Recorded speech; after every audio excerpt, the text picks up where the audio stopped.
Assalomu alaykum. Bizlar bu darsimizda vkladka panelini o'tamiz. Faqat shu qolib ketgan edi. Vkladka paneli, ya'ni bu yerda ochilgan fayllar ro'yxati mavjud.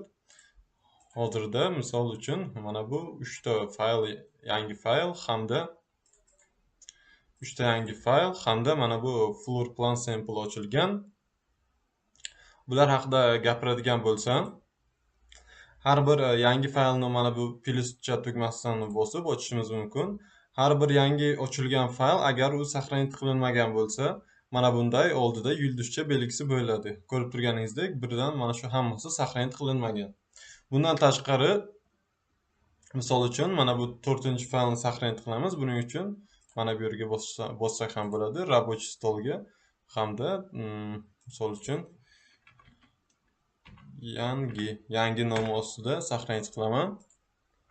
Hamda ko'rib turganingizdek mana bu yulduzcha yo'qoldi, chunki faylimiz saqlanib bo'lgan. Endi misol uchun quruq chizaman. Yulduzcha yana bir bor paydo bo'ldi, chunki bizlar yangi faylni saqlanib qilayotgan paytimizda mana bu aylana yo'q edi.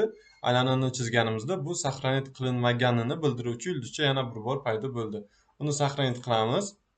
Aylana bor. Endi aylanani ozgina qimirlayotgan taqdirimizda ham bu yana yulduzcha paydo bo'ladi. Bu anglatadiki, faylimizga qandaydir o'zgarish sodir bo'lgan.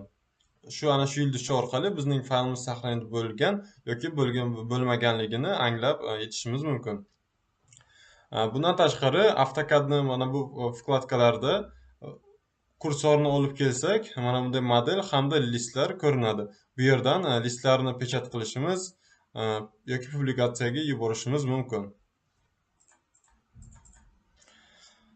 Xo'p, vkladkani boshqa nastroykalari ham mavjud. Uni birontasini ustiga bosib, misol uchun yangi fayl ochishimiz xuddiki AutoCADning fayl menyusi, asosiy menyudagi mana bu funksiyalar mavjud. Сохранить как, все. Ya'ni hammasini saqlanib qilish yoki bittasini saqlanib qilish, ochish, yopish. Mana bu ochish, закрыть все, ochilgan hamma fayllarni yopadi. Yoki закрыть все другие, bundan hozir turganimizdan boshqa hamma fayllarini yopadi. Bundan tashqari juda ham kerakli bo'lgan funksiyalar копировать полный путь. Bu faylimiz qayerga joylashganligini ko'rishimiz mumkin. Misol uchun копировать qilamiz hamda Windows Explorer'ni ochib, mana bu yerga вставить qilsak agar, faylimiz qayerga turganligini ko'rib olishimiz mumkin. Mana shunday tarzda. Bundan tashqari, pastroqda ham открыть расположение fayli birdaniga Windows Explorer'ni ochib, faylimiz qayerga turganligini ko'rsatib beradi. Bu ish jarayonida juda ham kerak bo'ladi, juda ham tez ishlatishingizga to'g'ri keladi. Bularni ham o'rganib qo'yish kerak.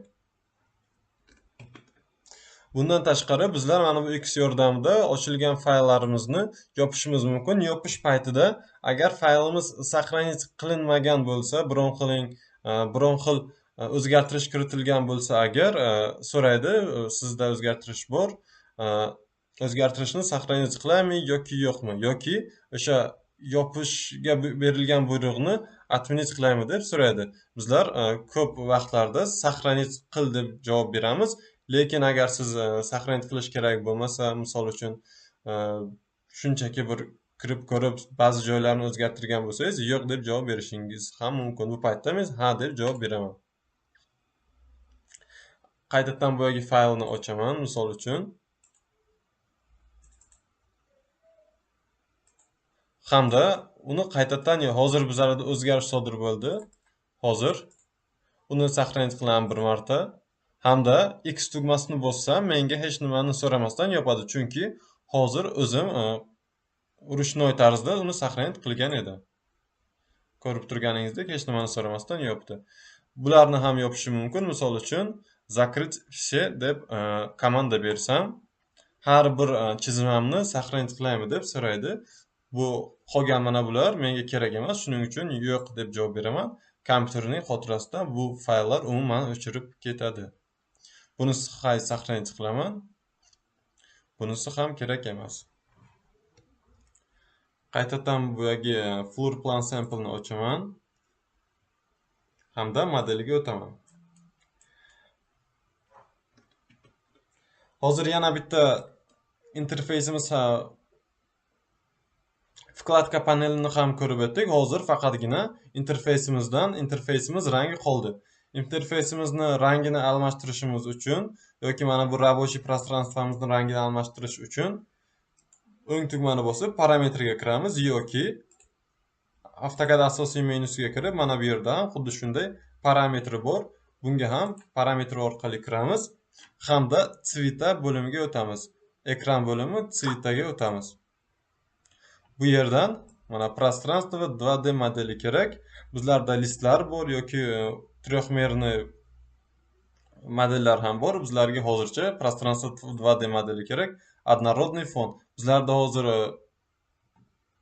prostranstvamiz qoraroqqa turibdi.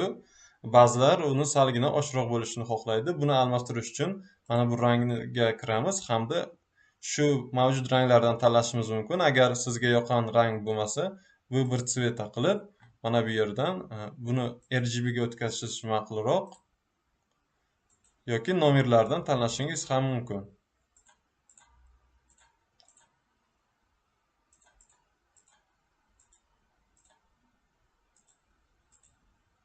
Okey. Misol uchun men 250-rang yoqadi. Odatda shu rangda ishlayman. Hamda принимать qilamiz. Esingizda bo'lsa, oldinroq komandная strokadagi ranglarni, ключевой rangni qizilga aylantirgandik, bizlarga yaxshiroq ko'rinishi uchun. Buni seri qildik hamda print qilsam, o'zgarishni ko'rishingiz mumkin.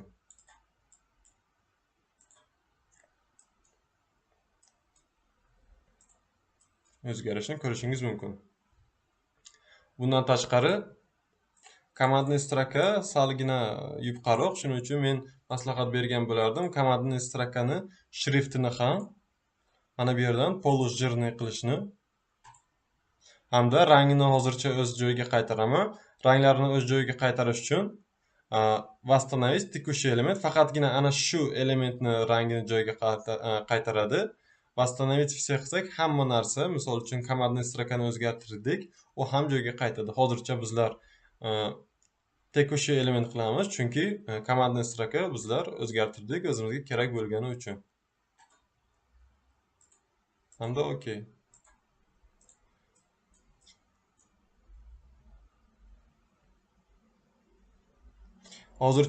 Hozircha shular. Keyingi darslarda uchrashguncha xayr.